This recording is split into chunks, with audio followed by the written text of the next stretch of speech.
स्वामी जी गोड़ लगत है। जा परेशान रहो, बड़ा जल्दी अइलू हो। अरे स्वामी जी वो हेलीकॉप्टरवा वाला ना ओके कहानी कि हमरे घरे छोड़ दी है। अच्छा। लेकिन हमके कियारा में छोड़ के भाग गल दोगला कहीं का। उ त कहा कि हमार भैया वहाँ से रिजर्व ठेला कहीं है। अच्छा। तब जाके हम यहाँ पहुँचनी है। अच्छा चला रानी, कौनो बात ना है, अब आवा घरे में चल जा। हिया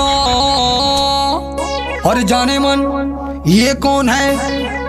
अजी ये हमारा बेटा है। क्या? हाँ। करे नैहर में तू कौनों से फसल रहली का? ए राजा तोहरे सिवा केहू के हम चहली का। अभी मोरे शादी के 6 महीना भइल ह। केहू औरी नहीं सब तोहर कइल धइल हा।